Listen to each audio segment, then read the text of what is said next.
If you stood at this exact intersection in the Zhengdong New District a decade ago, you would be entirely alone. You would be standing in the middle of a 150 square mile construction site funded by incredibly deep municipal debt, staring at a metropolis built for nobody. Western media organizers flocked to these wastelands. They called them ghost cities. To the traditional Western economist, these vast uninhabited urban zones were the ultimate punchline. They were presented as undeniable physical proof that China's state-engineered economy was a catastrophic real estate bubble. A blind, centrally planned government building things nobody wanted, doomed to violently pop. But the collapse never came, because Zhengdong wasn't a failure. It was an incubation chamber. The Chinese state purposefully built a massive sinkhole of debt, left it empty for 10 years, and then, exactly on schedule, routed high-speed rail lines and regional bank headquarters directly into its center. The population doubled, property prices multiplied tenfold, the local economy exploded. These speculative ghost cities were delayed fuse economic engines, built empty on purpose, mathematically designed to absorb the greatest human urban migration in history. This localized anomaly is just the visible symptom of a macroeconomic machine that fundamentally breaks traditional models of human development. And to understand the sheer, terrifying velocity of this machine, you have to look at the cement paradox. During the entire 20th century, the United States built the modern world. They poured the Hoover Dam, unspooled a transcontinental highway system, and constructed the skylines of every major American metropolis. To achieve a century of relentless empire building, the US consumed a massive volume of cement. But in just 36 months, China poured significantly more concrete than America did in an entire century. And even decades into its development cycle, this industrial monolith hasn't stopped. In a single recent year, Chinese factories churned out more cement than the entire rest of the human race combined. This scale of physical engineering doesn't happen organically. It is the result of a highly orchestrated, deeply misunderstood master plan designed to completely rewrite the global order. To understand how this machine was built, we actually have to kill a pervasive historical myth about its origins. If you open a standard Western economics textbook, it will tell you that the Chinese miracle started in 1978. The conventional consensus loves this story. Under the command economy of Mao Zedong, China was an impoverished, isolated disaster. Then Deng Xiaoping came along, initiated the policy of reform and opening up, deregulated the market, and capitalism magically saved the day. But that narrative overlooks a deeply uncomfortable paradox. The unprecedented capitalist expansion of the post-reform era was structurally reliant on the draconian groundwork laid during the violently anti-capitalist rule of Mao. Yes, the pre-1978 era was marked by severe ideological excess, and economic expansion was sluggish. But beneath the surface, the state forced a massive, painful structural transformation. Through absolute state mandates, they shifted the nation from an agrarian peasant society to a heavy industrial base in just 2 decades. The state forced heavy industrial investments and widespread electrification. But most importantly, through severe public health and literacy programs, they created a uniquely primed, highly capable workforce. When foreign capital was finally permitted to enter the coastal zones, it didn't find a typical chaotic, uneducated developing nation. It found an anomalously stable, literate, and electrified base ready to be plugged directly into the global assembly line. This foundation allowed the economy to scale manufacturing faster than anyone in human history. The introduction of market mechanisms propelled the country to a sustained, logic-defying annual growth rate of nearly 10% for 4 straight decades. They doubled the national economy every 8 years, lifting hundreds of millions of human beings out of absolute poverty. But the booster rocket ignited in 2001 when China formally joined the World Trade Organization. This diplomatic victory provided Chinese manufacturers with unfettered, tariff-reduced access to affluent Western domestic markets. Integration into the global trading system supercharged the export sector. Export growth became the singular engine of the Chinese state, cementing it as the undisputed factory of the world, and resulting in a massive accumulation of foreign exchange reserves. But the geopolitical engineers in Beijing recognized a fatal vulnerability.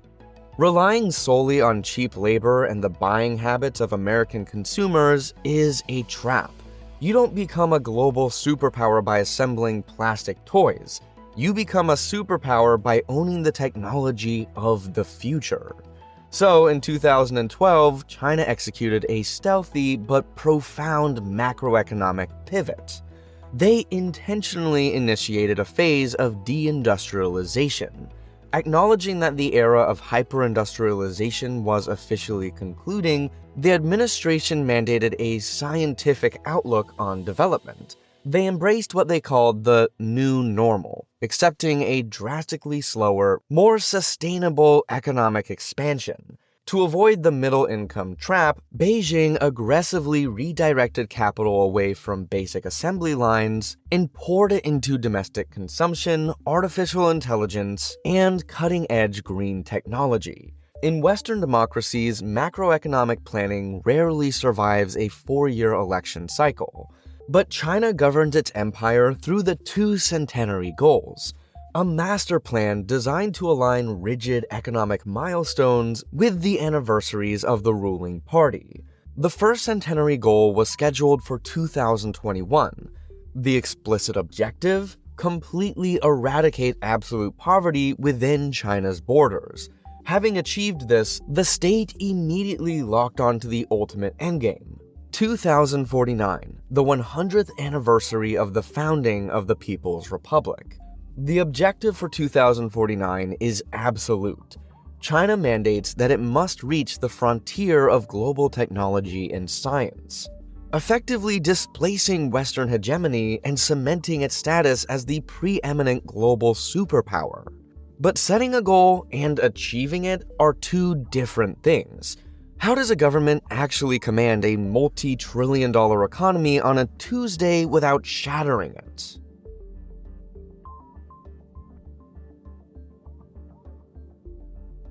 We desperately misunderstand China. We try to label it as either pure authoritarian communism or unrestrained hyper-capitalism. It is neither.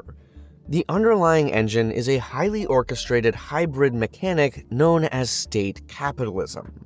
Standard Western corporate governance theories, which focus on fiduciary duties to disparate shareholders, fail to explain the Chinese model. The central node of the system is SASAC.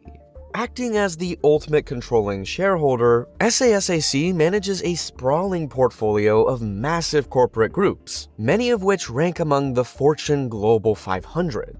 These state-owned enterprises, or SOEs, are not traditional companies. They are hybrid business political weapons. They utilize internal party cells and golden shares to legally steer corporate behavior, coordinate market monopolies, and aggressively advance Beijing's strategic objectives. Economist Mansour Olson coined a concept that perfectly explains this: the encompassing organization. Imagine a coalition of political actors and managerial elites who own such a massive fraction of society's productive assets that they possess an intrinsic existential incentive to ensure the overall economy is highly productive. If the economy dies, their regime dies. And they control this state capitalist model through a deliberate, ruthless design. The upstream-downstream vertical fracture. The Chinese economy is meticulously partitioned. Upstream, the state explicitly maintains an absolute iron-fisted monopoly over all foundational industries. Petroleum, natural gas extraction, electricity generation, mass transportation, and major banking networks. Because these upstream SOEs face absolute zero domestic competition, they are permitted to charge significant price markups on essential services and raw materials. They effectively extract rent from the entire nation's economy. But look downstream. The sector comprising consumer manufacturing, light industry, and international commodity trade is violently liberalized. It is a bloodbath of fierce, cutthroat capitalist competition. This is where agile private firms drive the nation's export dominance and low-cost production. By monopolizing the upstream inputs, the central government allows the private sector to generate massive wealth and innovation downstream, while ensuring that the state retains ultimate structural leverage over the economy's lifeblood. But a macroeconomic master plan is nothing without concrete on the ground. How do local mayors actually afford to build high-speed rail networks and 150 square-mile ghost cities before anyone moves in?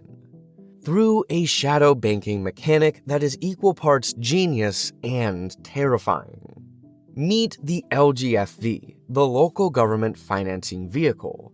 Following tax reforms in 1994, local municipalities were severely constrained in their ability to raise direct debt. Yet, Beijing still mandated that they deliver blistering double-digit regional GDP growth targets. To bridge this gap, local mayors invented a workaround.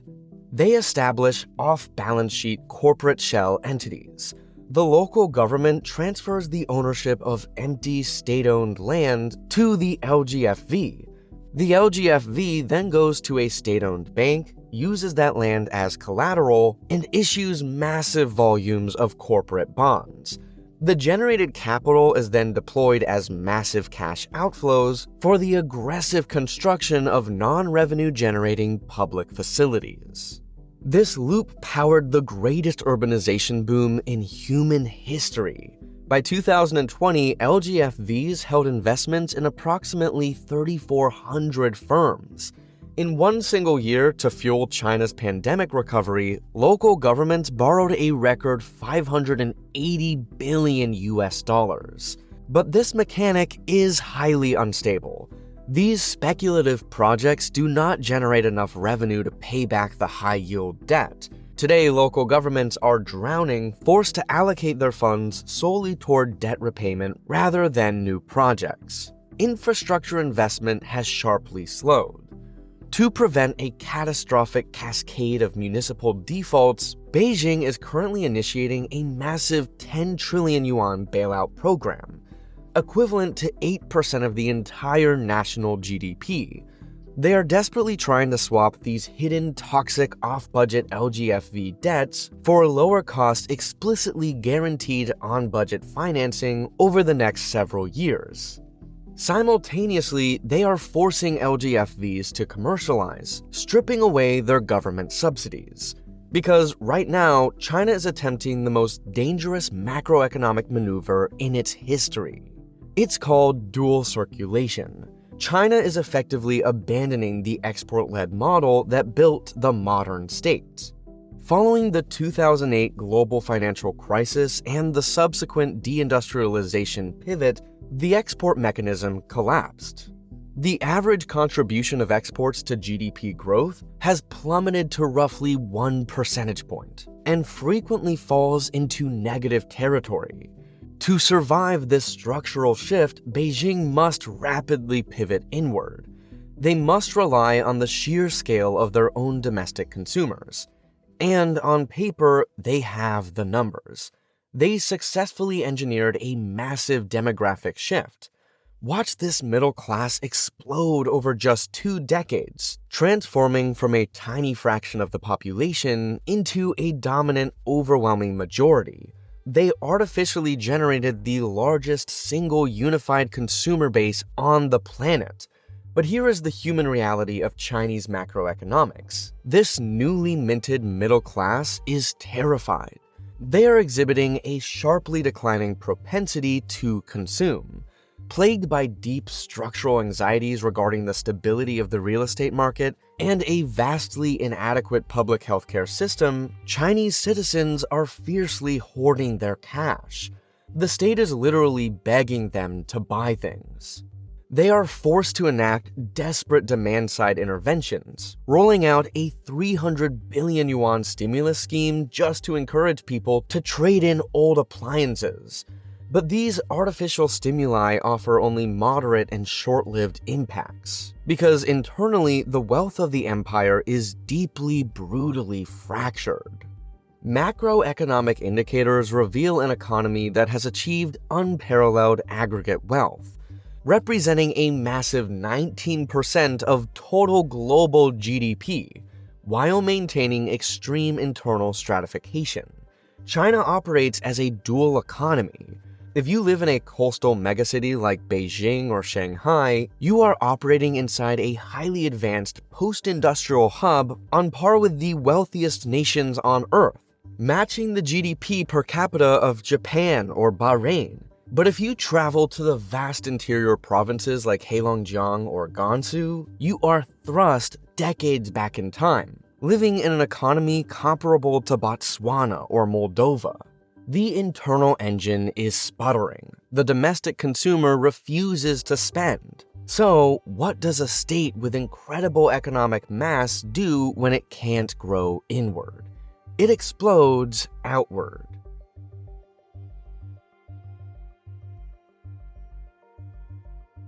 Externally, the state is projecting its accumulated capital with absolute ruthlessness through the Belt and Road Initiative. Despite their domestic economic headwinds, Chinese foreign finance is accelerating at a staggering velocity. In a single recent year, the sheer volume of Chinese construction contracts across participating Belt and Road nations spiked massively, accompanied by an equally drastic surge in direct equity investments, as these rapidly climbing figures demonstrate. And the most critical shift within this massive capital outflow, they are aggressively conquering the global green energy grid. Chinese foreign finance is pivoting aggressively into renewable infrastructure. State-owned champions execute this global mandate. The State Grid Corporation of China, which already operates backbone energy networks across 10 nations, just announced a staggering $574 billion investment plan for the remainder of the decade. And this infrastructure dominance fundamentally warps global trade balances, turning resource-rich sovereign nations into heavy surplus dependencies. Look at Brazil, the largest economy in Latin America. Look at the flow of physical goods. Brazil sends massive volumes of basic commodities, soybeans, iron ore, animal proteins, across the ocean to Chinese ports. In return, the manufactured goods flowing back are heavily weighted in advanced telecommunications. The resulting trade imbalance is so severe that the absolute majority of Brazil's entire global trade surplus is now dictated by this single bilateral relationship. But China isn't just exporting physical goods anymore. They are exporting their digital nervous system. Welcome to the Digital Silk Road. Launched quietly in 2015 as the digital arm of the Belt and Road, it bypasses traditional military hard power entirely. Beijing realized that official state-led physical infrastructure projects increasingly trigger political backlash. But technology is invisible. It offers a low-cost, high-impact avenue for global influence. Operating through opaque, non-binding memorandums of understanding, Beijing uses heavy state subsidies to back nominally private tech champions. These firms aggressively undercut Western competitors to install critical digital infrastructure, 5G networks, AI algorithmic services, and e-commerce payment rails across the global south. This isn't about ideological alignment. It's about interoperability and permanent structural leverage. By embedding emerging economies into Chinese hardware and software ecosystems, Beijing enforces a new standard: Once a recipient nation runs its nation and financial rails on Chinese mainframes, they become financially and technologically incapable of ripping out the embedded systems. The inevitable outcome is a bifurcated planet. For nations operating on Chinese infrastructure, future compliance with US or UN technological sanctions will be functionally impossible without plunging their own economies into darkness. China is permanently immunizing its global influence. But perhaps the most disproportionate, terrifying geopolitical chokehold China possesses is over the future of human energy itself, the total weaponization of the global green energy transition. We hear a lot about mining, that China is digging up all the raw earth, but extracting dirt out of the ground isn't the real chokehold, refinement is. Through decades of state-subsidized technological investment, China deliberately decoupled raw extraction from advanced refinement. Today, China controls nearly 90% of all global rare earth processing capacity. This means that even if rival nations mine their own raw materials, they lack the domestic infrastructure to refine it.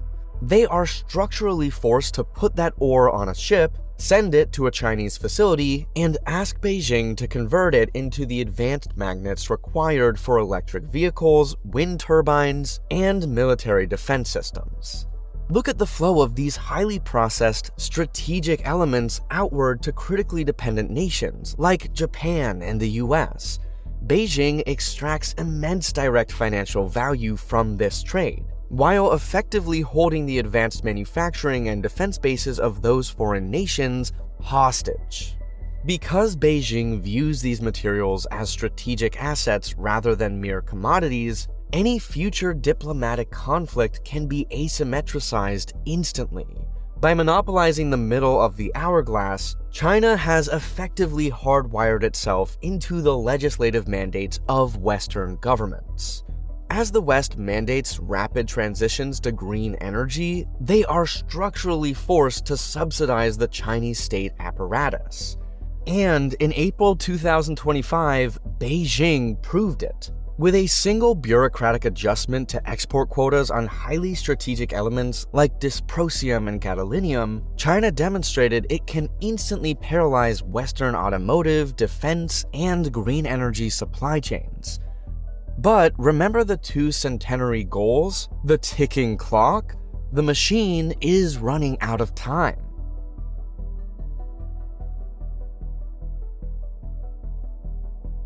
Because beneath this terrifyingly efficient global machine, the foundation is quietly, biologically dying. It's what economists call a gray rhino event, a massive, highly probable threat that everyone sees coming but ignores until it charges. Right now, China is managing a paradox that has military planners around the world holding their breath. It is a demographic naval divergence, a reality where hard military power is peaking at the exact moment biological capacity is collapsing. The People's Liberation Army Navy has structurally eclipsed the United States Navy in raw hull count, leaving American planners racing to compensate. Look at this widening gap in total active warships, clearly visualizing Beijing's numeric supremacy. While Washington retains heavy carrier tonnage dominance, the adversarial fleet is significantly younger, drastically outproducing rival shipyards and expanding its footprint continuously and relentlessly. While China restarts rapid production of Type 054A frigates, the US Navy is forced to extend the lifespans of aging assets, pushing the decommissioning of 35-year-old Ticonderoga class cruisers out to 2029, and extending the USS Eisenhower to 52 years of service. China possesses the numeric advantage for regional saturation. But the demographic engine funding this military machine is failing.